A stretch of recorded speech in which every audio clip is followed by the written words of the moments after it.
الحمد لله الملك الجليل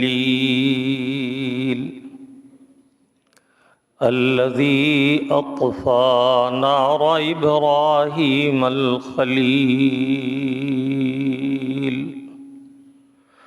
والصلاة والسلام على سيدنا ومولانا وملجانا ومأوانا محمد الجميل،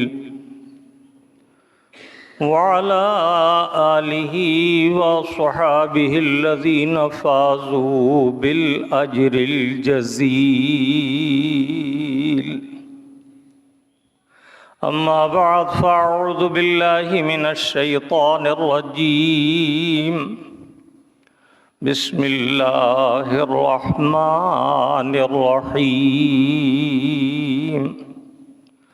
فمن يعمل مثقال ذرة خيرا يره، ومن يعمل مثقال ذرة شرا يره. صدق الله المولانا العظيم، وصدق رسوله النبي الأمين الكريم، ونحن على ذلك ما قال من الشاهدين والشاكرين، والحمد لله رب العالمين.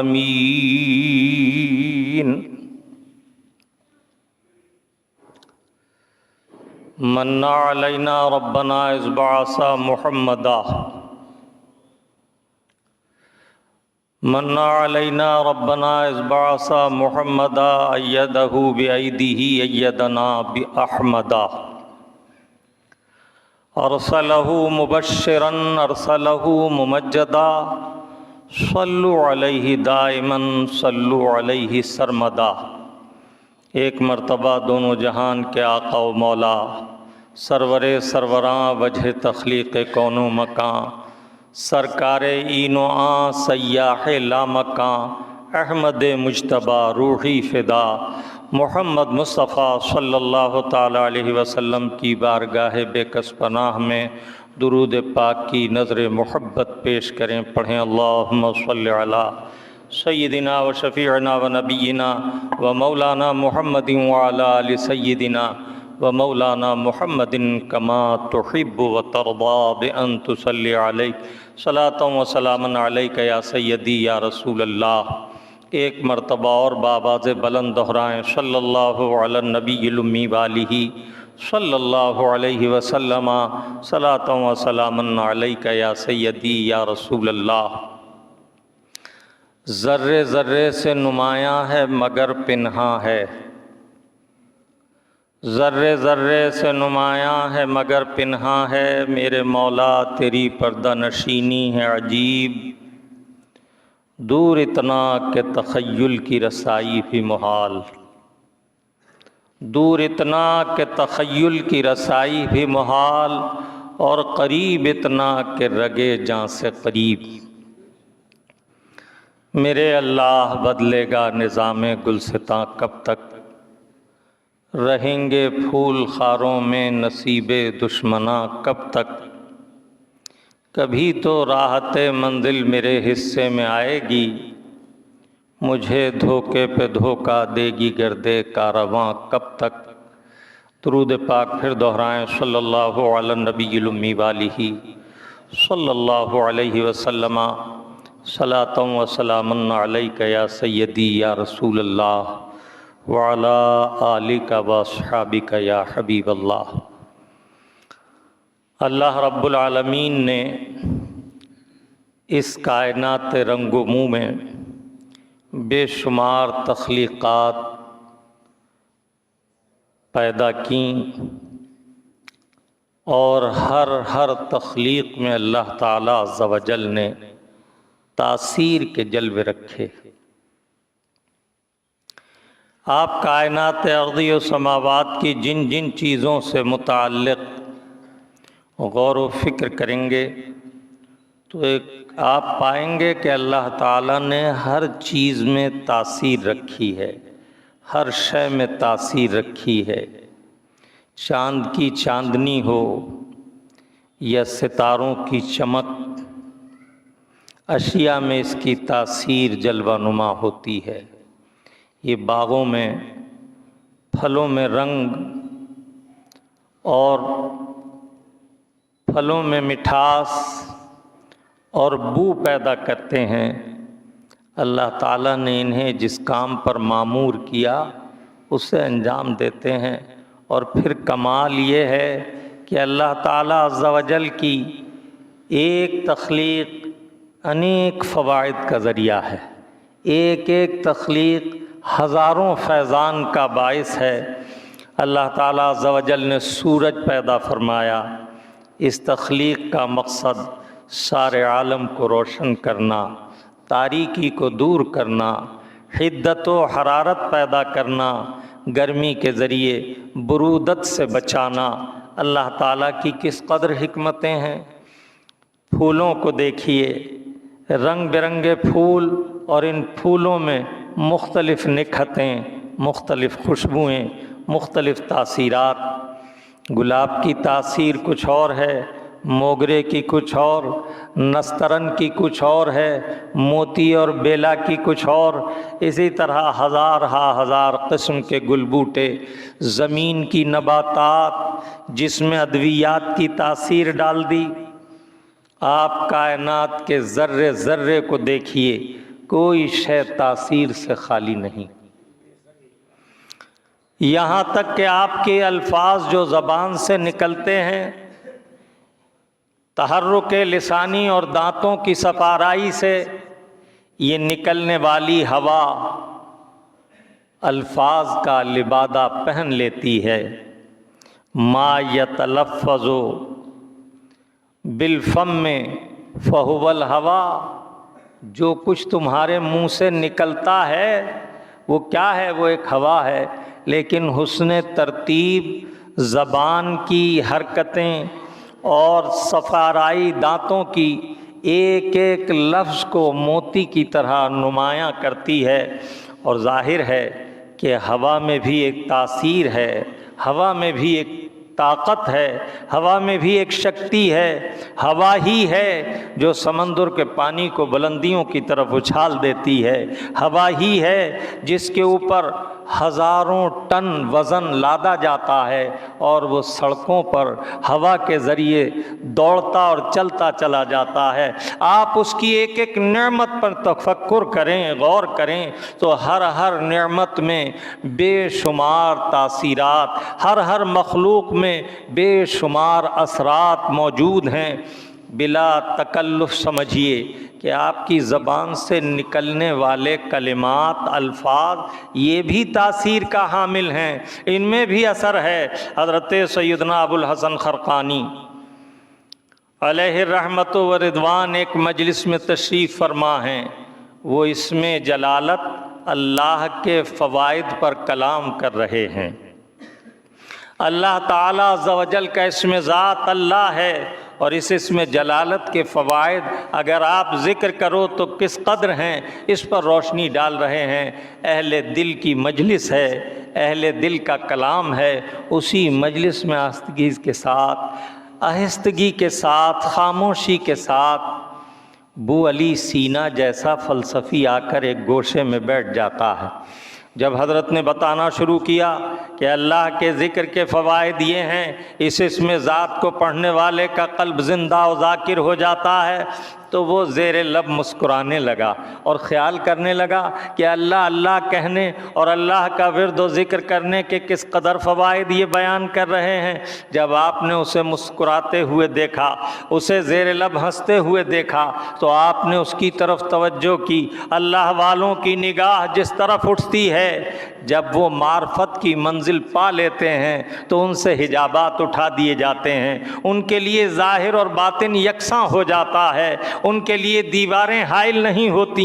ایک نظر اٹھی تو قلبی احساسات، قلبی جذبات، قلبی خیالات پر وہ واقف ہو گئے، اور انہوں نے برجستہ اس کی طرف توجہ کرتے ہوئے فرمایا، بو علی سینا تو گدھا ہے۔ اتنا سننا تھا کہ بو علی سینا جو انتہائی باصلاحیت، ایک بڑا فلسفی تھا، لوگ اس کی فلسفی ہونے کے ناطے قدر کرتے تھے، فلسفیانہ باتوں میں غور و خوض کرتے تھے۔ اسے گویا ایک جھٹکا لگا اور اس کے چہرے کے تاثرات بدل گئے، خون رگوں میں گردش کرنے لگا، گلا پھول گیا، چہرے کی رنگت بدل گئی، زیر و زبر ہوتا نظر آیا۔ حضرت ابوالحسن خرقانی نے مسکرا کر فرمایا، کیوں ابو علی سینا، کیا ہوا؟ میں نے تو اللہ کی ایک ادنا مخلوق کا نام لیا تھا، ایک چھوٹی سی مخلوق کا نام لیا تھا، گدھا کہا تھا۔ تمہارے اوپر یہ کس طرح کے اثرات، کیسی تاثیرات مرتب ہوئیں، تمہارے حال میں تبدیلی کس طرح آئی؟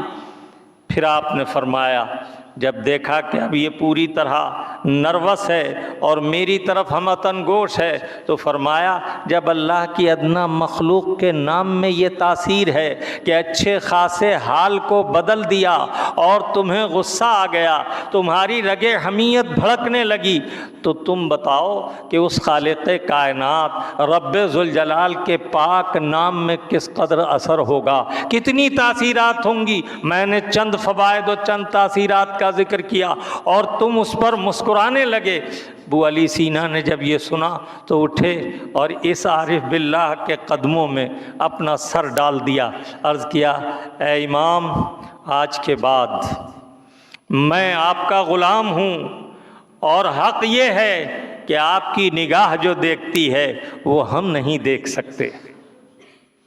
ظاہر ہے اہل دل کی نظر پہنچتی ہے جہاں تک، خرد والے نہ پہنچیں گے وہاں تک۔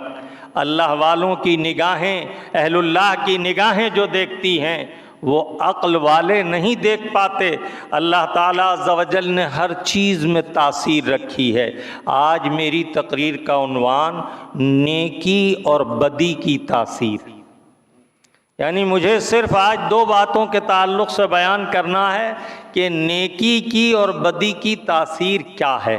اسی مناسبت سے میں نے قرآن کریم فرقان حمید کے 30ویں پارے کی ایک آیہ مقدسہ تلاوت کرنے کا شرف حاصل کیا۔ اللہ رب العالمین ارشاد فرما رہا ہے، فَمَن يَعْمَلْ مِثْقَالَ ذَرَّةٍ خَيْرًا يَرَهُ وَمَن يَعْمَلْ مِثْقَالَ ذَرَّةٍ شَرًّا يَرَهُ۔ اللہ کی تخلیقات میں جو تاثیرات ہیں انہیں جاننے کے لیے علم و فکر کی ضرورت ہے، متوجہ ہونے کی ضرورت ہے۔ انشاءاللہ الرحمن کچھ دیر اس آیت طیبہ سے اکتساب فیض کریں گے۔ اللہ رب العالمین مجھے اور آپ کو حق کہنے، حق سننے اور حق پر استقامت کے ساتھ عمل کی توفیق عطا فرمائے۔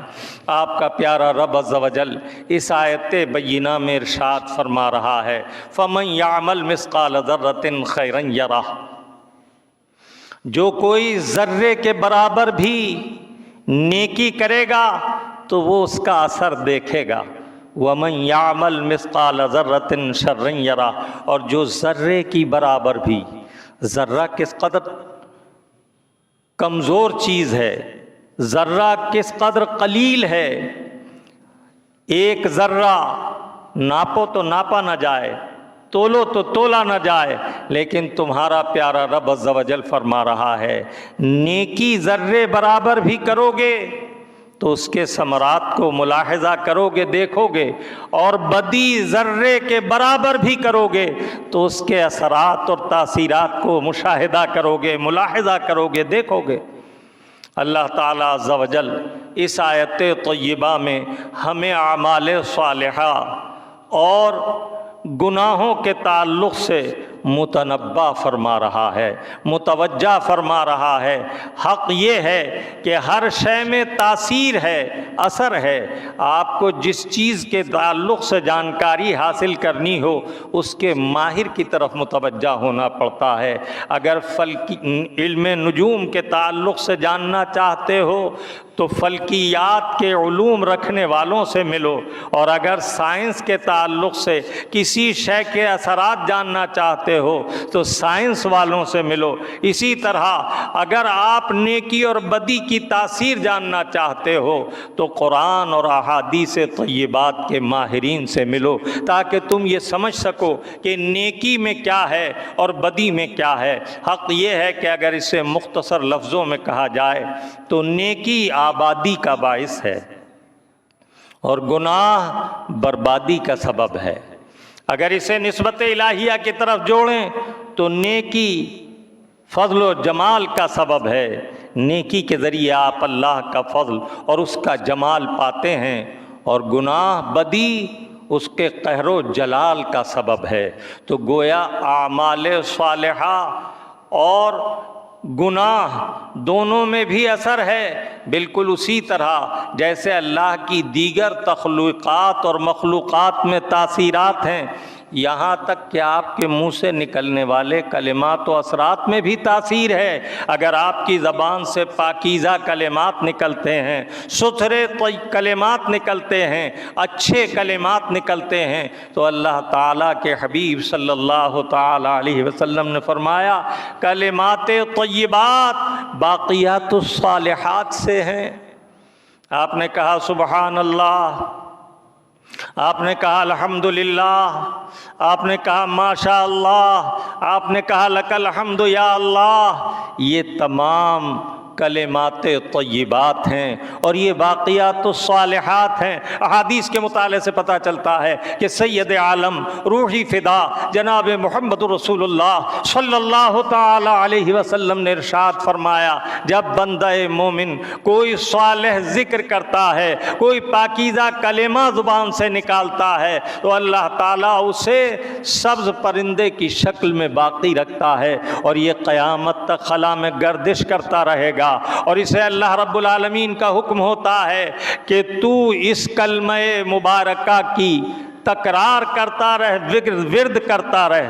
تو جس نے کہا سبحان اللہ، یہ باقیات الصالحات سے ہوا، اب یہ کلمہ مکرر سکرر دہرایا جاتا رہے گا، مستقلاً دہرایا جاتا رہے گا، مستمراً دہرایا جاتا رہے گا، یہاں تک کہ قیامت تک اس کا ورد جاری رہے گا۔ اور جو شخص سبحان اللہ کہہ چکا، اس ذکر کا اجر و ثواب اللہ رب العالمین اس کے اعمال نامے میں لکھ دے گا۔ سبحان اللہ و بحمدہ سبحان اللہ العظیم، یہ ہے باقیات الصالحات۔ اور اگر کسی کی زبان سے پاکیزہ کلمات نکلتے ہیں تو اگر آپ نے سرخ رنگ کو پورے سے چھو دیا تو اس کا اثر یہ ہے کہ آپ کے پورے کی رنگت سرخ ہو گئی، اگرچہ پہلے یہ رنگ آپ کی انگلی میں نہ تھا۔ اگر سیاہ رنگت سے آلودہ کیا تو آپ کا پورا سیاہ ہو گیا۔ اسی طرح اگر آپ کلمات طیبات کو زبان سے جاری کرتے ہیں تو آپ کی زبان اللہ کے ذکر سے تراوٹ والی ہو جاتی ہے۔ اسی لیے پیارے آقا نے فرمایا ذکر اللہ سے اپنی زبانوں کو رطب اللسان رکھو، یعنی ان زبانوں کو تر رکھو اللہ کے ذکر سے۔ اسی طرح جیسے ایک رنگ کا اثر مرتب ہوتا ہے، ہماری زبانوں میں کلمات سے تاثیر پیدا ہوتی ہے۔ اگر کوئی شخص گالی دیتا ہے تو یہ کلمہ فاسقہ ہے۔ اسی طرح کوئی شخص عمل تفسیق تالی بجاتا ہے۔ یہاں ہمارے وہ بھائی جو آج کل مزامیر کی قوالی کے شوقین ہیں، نومر لڑکے جس میں تالیاں پیٹتے ہیں، وہ بھی متوجہ ہوں۔ میرے آقا نے فرمایا میں اس لیے بھیجا گیا ہوں کہ میں آلات لہو و لعب کو توڑ دوں۔ میرے آقا نے فرمایا تفسیق حرام ہے، یعنی تالیاں بجانا۔ اسلامی جس قدر مجالس ہوتی ہیں ان میں جب کبھی کوئی مقرر یا کوئی خطیب اعلیٰ بات کہتا ہے تو سامعین کہتے ہیں نعرہ تکبیر اللہ اکبر، گویا وہ سب سے عظیم نعرہ بلند کرتے ہیں اور اللہ تعالیٰ کے ذکر کی عظمت کو بیان کرتے ہیں۔ وَلَا ذِكْرُ اللَّهِ اکبر، اللہ اکبر کہنا بہت بڑا ذکر ہے۔ اور کیا کہتے ہیں؟ نعرہ رسالت، یا رسول اللہ، اپنے آقا کو یاد کرنا، ان کی یاد ہماری جان ہے، ان کی یاد ہماری زندگی ہے، ان کی یاد ہمارا سرمایہ حیات ہے، سرمایہ حیات ہے ان کی یاد، سرمایہ حیات مسلمان ہے ان کی یاد۔ یعنی بہار گلشن ایمان ہے ان کی یاد۔ جب ہم کہتے ہیں یا رسول اللہ تو ہمیں اپنے آقا کی یاد آتی ہے۔ تو یہ بھی کلمات طیبات ہیں، باقیات الصالحات سے ہیں۔ اور اگر کسی نے کوئی گندا کلمہ زبان سے نکالا تو اس کی بھی تاثیر ہے۔ اگر کسی نے زبان سے گالی دی تو اللہ تعالیٰ اس کی زبان بے اثر کر دیتا ہے، وہ کسی سے گڑ گڑاتا ہے، التجا کرتا ہے میرا یہ کام کر دو، لیکن وہ التفات نہیں کرتا، اس لیے کہ اس کی زبان بے اثر ہو گئی ہے۔ اپنے مولا کے حضور روتا اور دعائیں کرتا ہے، درخواستیں لگاتا ہے، استغاثہ کرتا ہے، معروضات کرتا ہے، گزارشات کرتا ہے، دعائیں مانگتا ہے، لیکن اللہ رب العالمین اس کی دعا اس کی زبان کی وجہ سے قبول نہیں فرماتا۔ اس طرح جیسی قبولیت وہ چاہتا ہے، طالب چاہتا ہے جو میں نے مانگا وہ مل جائے، لیکن وہ کریم چونکہ عمل کو ضائع نہیں کرتا، ان اللہ لا یضیع اجر المحسنین، اس کا وعدہ ایک کرم ہے کہ اچھا کام کرنے والے کو عمل کو وہ ضائع نہیں کرتا، تو اس کی زبان سے نکلنے والی دعا کے عوض نیکیاں لکھ دی جاتی ہیں۔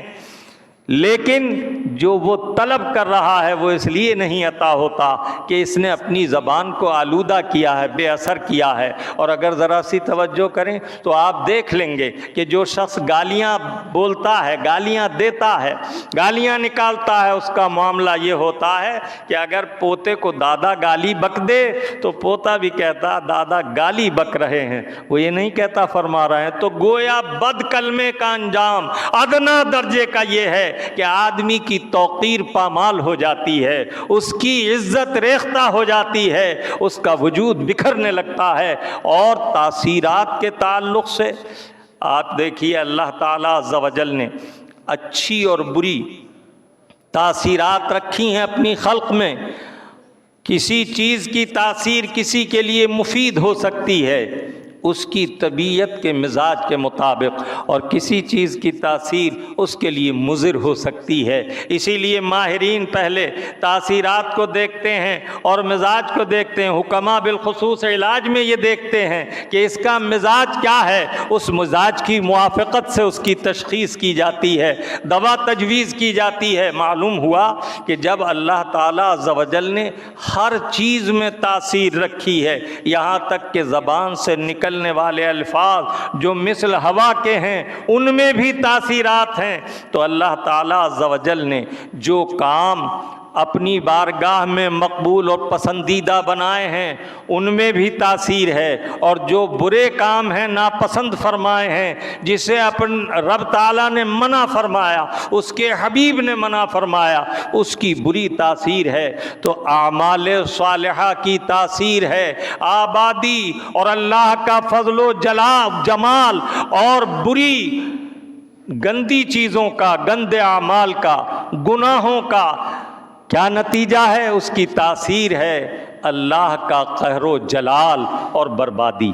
اب آج وہ لوگ جو ہمارے بھائی بار بار طرح طرح سوال کرتے ہیں، وہ اپنے اعمال کا محاسبہ کریں اور سوچیں۔ آپ کا پیارا رب عز و جل تو قرآن کریم میں ارشاد فرماتا ہے، من عمل صالحا من ذکر او انثی وَهُوَ مُؤْمِنٌ فَلَنُحْيِيَنَّهُ حَيَاةً طَيِّبَةً وَلَنَجْزِيَنَّهُ أَحْسَنَ مَا كَانُوا يَعْمَلُونَ۔ اللہ تعالیٰ عز و جل فرماتا من عمل صالحا من ذکر او انثی، جو اچھے عمل کرتا ہے خواہ وہ مرد ہو یا عورت، وَهُوَ مُؤْمِنٌ، ذہن حاضر رکھیے، جی لگائیے۔ آپ مجھ سے بار بار سنتے ہیں ایمان کی صیانت کرو، ایمان کی حفاظت کرو۔ یہ وقت جو ہے انتہائی نازک ہے، قرب قیامت کا دور ہے، قیامت ہم سے بہت قریب ہے، فتنے اور فساد کا دور ہے۔ اس وقت ایمان اتنی آسانی سے دل سے نکل جاتا ہے کہ اونٹ کی نکیل سے بھی زیادہ سہل ہے۔ میرے آقا نے فرمایا قیامت جب قریب ہوگی تو صبح کو بندہ مومن ہوگا لیکن شام تک کفر میں چلا جائے گا، فرمایا شام کو وہ مومن ہوگا، صبح تک کفر میں چلا جائے گا۔ وجہ کیا ہے؟ بیڈ روم میں لیٹے ہوئے ہیں، موبائل ہاتھ میں ہے، دینی پروگرام سمجھ کر، خیر خواہ خیر کا کام سمجھ کر موبائل پر فوٹو والے مولویوں کی تقریریں سن رہے ہیں۔ جس مولوی صاحب نے یہ احتیاط نہ کی، کتنے محتاط ہوں گے وہ دین میں۔ اللہ کے حبیب فرماتے ہیں اِنَّ أَشَدَّ النَّاسِ عَذَابًا يَوْمَ الْقِيَامَةِ الْمُصَوِّرُونَ، قیامت کے دن سب سے زیادہ سخت عذاب تصویر والوں کو ہوگا۔ میری یہ بات کڑوی ہے، لیکن غور کیجئے کہ جو بندہ اپنے لیے اپنی آخرت کی فکر سے زیادہ دنیا کو اپنا بیان سنانے کی طرف متوجہ ہے، وہ اپنی ذات کی کتنی فکر کرتا ہوگا۔ آپ کی فکر کا نمبر قرآن کیا بیان کر رہا ہے؟ جب دعا مانگو تو سلیقہ قرآن نے یہ دیا، اللہم اغفر لی، اے مولا میری مغفرت فرما۔ قرآن میں کوئی بات، کوئی ترتیب، کوئی تقدیم و تاخیر بے معنی نہیں ہوتی۔ اللہ تعالیٰ عز و جل نے آپ کی ذات کو دعا کرتے وقت مقدم کیا۔ پہلے اللہ رب العالمین کی حمد و ثنا کرو، پھر آقا پر درود بھیجو، اور جب بھیک مانگو اپنے مولا سے تو کہو اللہم اغفر لی، اے مولا میرے گناہوں کو بخش دے۔ اس کے بعد وَلِوَالِدَيَّ، انسان کو والدین عزیز ہوتے ہیں، لیکن ان کا نمبر آپ کی ذات کے بعد دوسرا نمبر، وَلِلْمُؤْمِنِينَ، مومنین کا نمبر جو ہے تیسرا ہے۔ تو آپ پہلے اپنی فکر کریں، پھر والدین کی فکر کریں، اس کے بعد مومن بھائیوں کی فکر کریں۔ میں عرض کر رہا تھا بیڈ روم میں لیٹے ہوئے ہیں۔ اب بد مذہبوں کی تو پہچان ہمارے سنی بھائیوں کو سنی علماء نے خوب کرا دی ہے۔ بد مذہب کی بات سنتے ہی سمجھ میں آ جاتا ہے کہ یہ بد مذہب ہے، یہ تفضیلی ہے، یہ شیعہ ہے، یہ دیوبندی ہے، یہ وہابی ہے، یہ غیر مقلد ہے، یہ چکڑالوی ہے۔ لیکن اب کچھ بے احتیاط ایسے لوگ بھی ہیں جو خود کو سنی تو کہتے ہیں، لیکن وہ کام کر رہے ہیں غیروں کا۔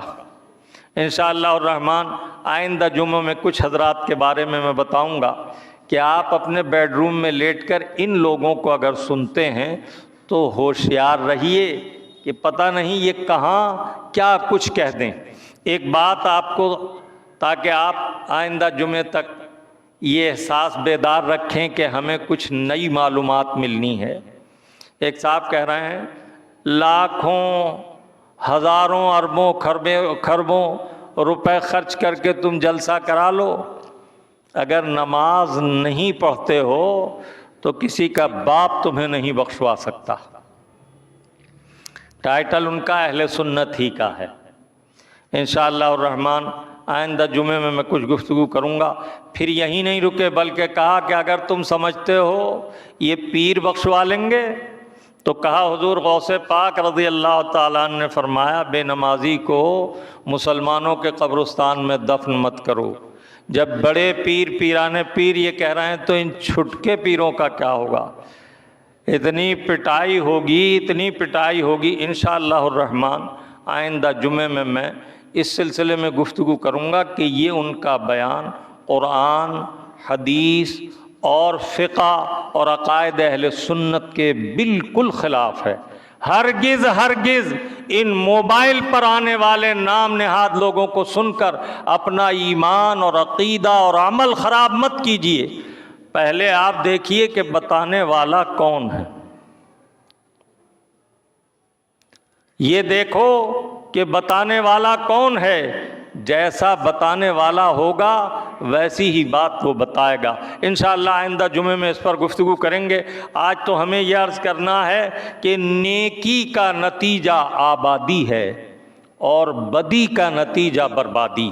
نیکی کا نتیجہ اللہ کا فضل و جمال ہے اور گناہ کا نتیجہ اللہ کا قہر و جلال ہے۔ اب تم اگر اللہ کا فضل و جمال چاہتے ہو، اس کا قرب چاہتے ہو، تو نیکی کا راستہ اختیار کرو، صراط مستقیم پر چلو۔ اور تمہارا رب عز و جل فرماتا واتبع، ان کی اتباع کرو، سبیل من اناب الیہ، جو میری طرف متوجہ ہیں، جو میرے احکام تمہیں پہنچاتے ہیں اور ان پر عمل کرتے ہیں۔ اللہ تعالیٰ عز و جل نے فرمایا کہ خود کے لیے فضیحت اور اوروں کے لیے نصیحت یہ درست نہیں۔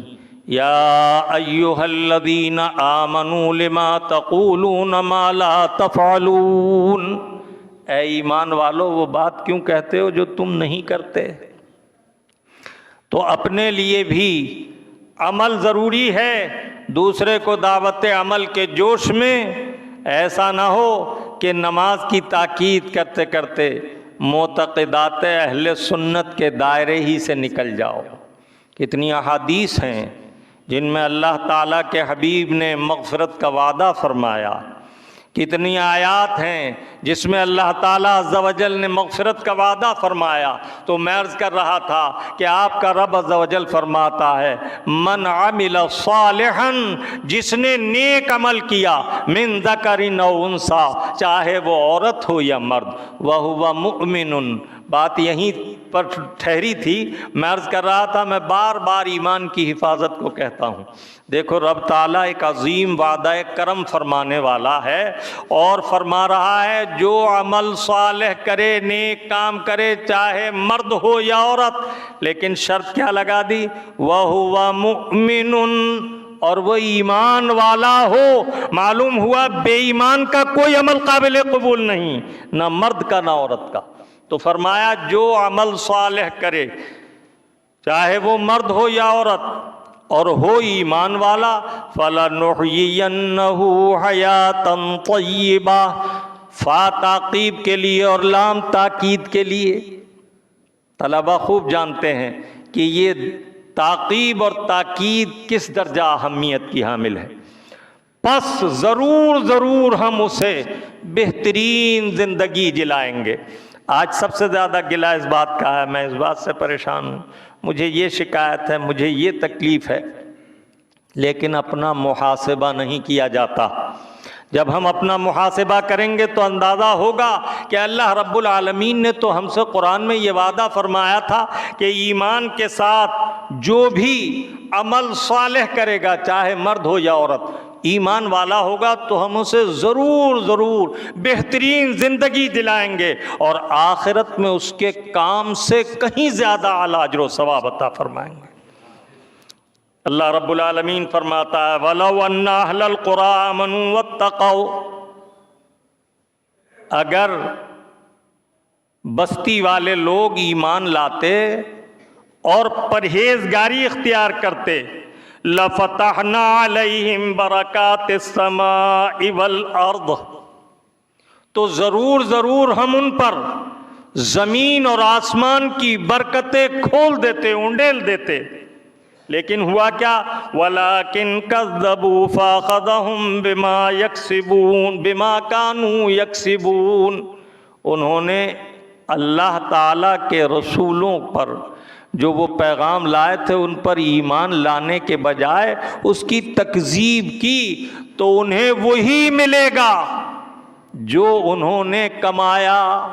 معلوم ہوا کہ مومن کو اعمال صالحہ کی طرف متوجہ ہونا چاہیے، ایمان بھی لائے اور اعمال صالحہ کو بھی اختیار کرے، ایمان والا بھی رہے اور گناہوں سے بھی بچے، تو اللہ تعالیٰ عز و جل آسمانوں اور زمینوں کی برکات اس پر انڈیل دیتا ہے۔ سبحان اللہ و بحمدہ، سبحان اللہ العظیم۔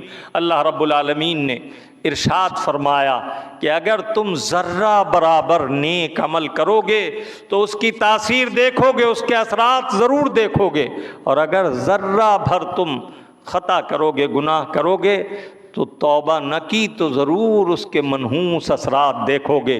ایک صورت ہے منحوس اثر سے بچنے کی، اور وہ صورت کیا ہے؟ جب بندہ مومن سے کوئی خطا ہو جائے تو وہ فوراً اپنے مولا کی طرف متوجہ ہو، سبحانک اللہم و بحمدک اشہد ان لا الہ الا انت استغفرک و اتوب الیک۔ میرے آقا فرماتے ہیں یہ دعا وہ پڑھ لے تو اس گناہ سے مغفرت بھی ہو جائے گی اور اس کا برا اثر بھی اس پر مرتب نہیں ہوگا۔ اور سب سے بہترین نسخہ تو یہی ہے کہ بندہ خطا کرے اور توبہ کر لے۔ وہ گناہگار بندہ بھی اللہ کو پیارا ہے جو گناہ کے بعد سچی توبہ کرتا، اس کے آگے روتا اور گڑ گڑاتا ہے۔ اس نے اعلان کر دیا ہے ان اللہ یحب التوابین و یحب المتطہرین، اللہ تعالیٰ کو توبہ کرنے والا اور پاک رہنے والا بہت زیادہ محبوب ہے۔ تو توبہ جبھی تو کرے گا جب گناہ ہوگا۔ اگر خطا ہوئی ہے تو توبہ کر لے، اور کسی خطا کار کو اس نسبت سے کہ وہ مومن بھی ہے اور گناہ بھی کرتا ہے اس درجہ برا نہ جانو کہ اس کے معاملے میں تمہاری گرفت ہو جائے اور اسے بخش دیا جائے۔ ہو سکتا ہے وہ اپنے مولا کے آگے گڑ گڑائے، روئے اور سچی توبہ کر لے، اور وہ کریم غفار مولا جس نے مغفرت کا وعدہ کیا ہے اسے بخش دے، اور تم اسے برا جانتے رہو، برا بھلا کہتے رہو، نتیجتاً تم اس کی وجہ سے ماخوذ ہو۔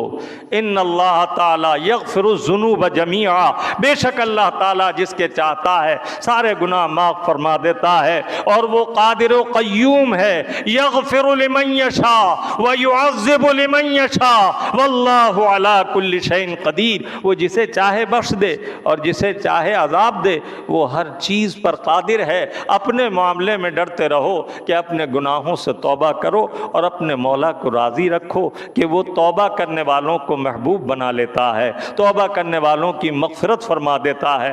اللہ تعالیٰ عز و جل ہمیں گناہوں کی نکبت و نحوست سے بچائے، اور اللہ رب العالمین ہمیں نیکیوں کے فیضان سے مالا مال فرمائے۔ وما علینا الا البلاغ المبین۔